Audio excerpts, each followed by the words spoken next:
السلام علیکم ورحمۃ اللہ وبرکاتہ۔ نحمده ونصلي على رسوله الكريم، أما بعد فقد قال الله تبارك وتعالى في القرآن المجيد: أعوذ بالله من الشيطان الرجيم، بسم الله الرحمن الرحيم، ذلك الكتاب لا ريب فيه هدى للمتقين، وقال النبي صلى الله عليه وسلم: خيركم من يتعلم القرآن وعلمه۔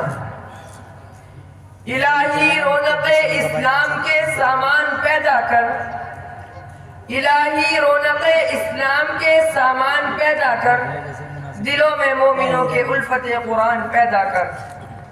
صدر محترم، اسٹیج پر رونق افروز بزرگان دین اور حاضرین جلسہ، آج کی اس محفل میں اور آج کے اس مبارک اجلاس میں میرا موضوع سخن دنیا کی سب سے پاکیزہ اور مقدس کتاب قرآن پاک ہے۔ ہمیں چڑھتے سورج کی طرح یقین ہے کہ اس کا ایک ایک حرف سچا اور صادق ہے۔ وہ قرآن پاک جس کی زبان مقدس، بیان مقدس اور جو فصاحت و بلاغت کا ٹھاٹھے مارتا سمندر ہے، جس کے متعلق ارشاد ربانی ہے کہ قرآن وہ کتاب ہے جس کے صادق اور برحق ہونے میں کوئی شک و شبہ نہیں، اور جس کے بارے میں محسن انسانیت حضور پاک صلی اللہ علیہ وسلم نے ارشاد فرمایا کہ تم میں سب سے بہتر شخص وہ ہے جو قرآن کو سیکھے اور سکھائے۔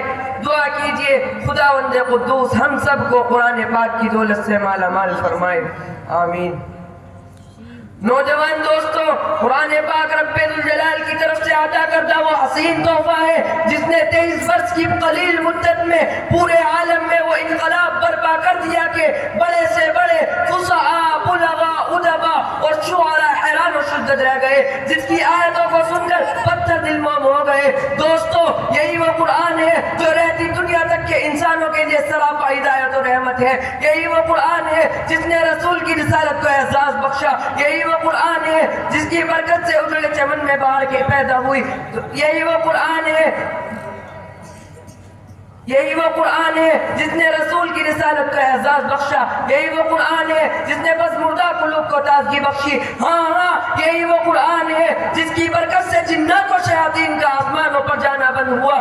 یہی وہ قرآن ہے جس کی برکت سے عزت و رفعت کے شامیانے گڑ گئے۔ یہی وہ قرآن ہے جس کی بدولت محبوب حقیقی کی رضا نصیب ہوتی ہے۔ یہی وہ قرآن ہے جو سچائی اور امانت داری کا درس دیتا ہے۔ یہی وہ قرآن ہے جس کی بدولت عمر فاروق رضی اللہ کو ایمان نصیب ہوا۔ یہی وہ قرآن ہے جس کی نظیر پیش کرنے سے ساری دنیا عاجز و قاصر رہی۔ یہی وہ قرآن ہے جس کے مثل پیش کرنے سے ہر کے فصیح و بلیغ زبانداری کا دعویٰ کرنے والوں نے گھٹنے ٹیک دیے۔ یہی وہ قرآن ہے جس نے ضلالت و گمراہی کی دلدل میں پھنسی انسانیت کو رشد و ہدایت کا پیغام سنایا۔ یہی وہ قرآن ہے جس کی حفاظت کا وعدہ خود خالق کائنات نے فرمایا۔ یہی وہ قرآن ہے جس کی تلاوت میں دلوں کے واسطے فرعت و بشاشت کا سامان ہے۔ یہی وہ قرآن ہے جس نے ذہنی قوتوں کو جلا بخشا۔ یہی وہ قرآن ہے جس کی برکت سے ادھر چمن میں بہار پیدا ہوئی۔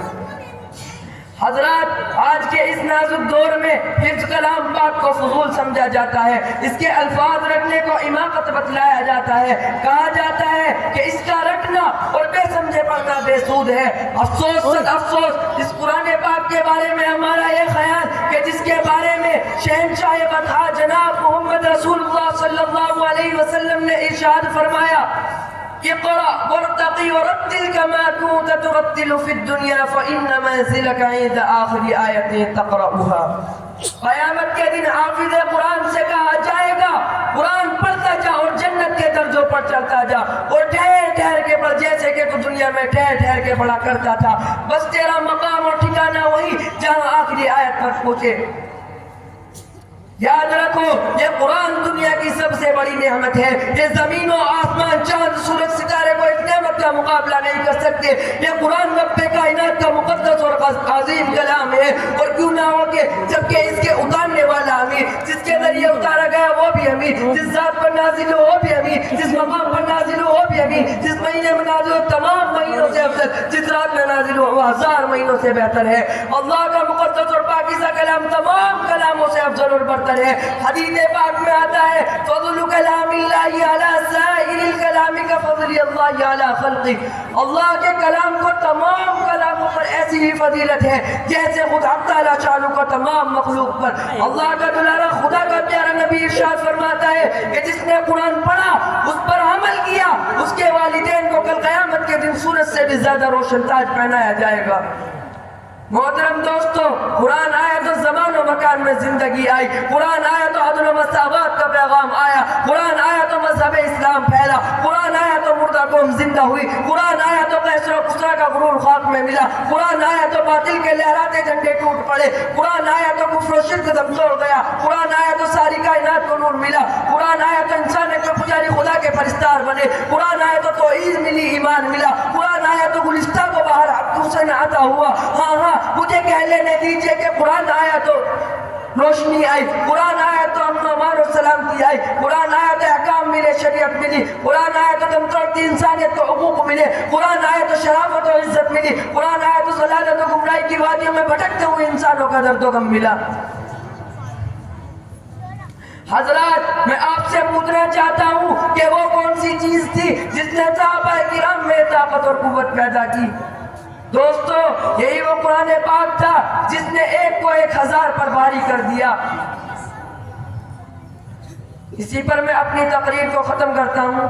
دعا کیجئے اللہ تعالیٰ تمام مسلمانوں کو قرآن سیکھنے، سکھانے اور اس پر عمل کرنے کی توفیق نصیب فرمائے. وما علینا الا البلاغ.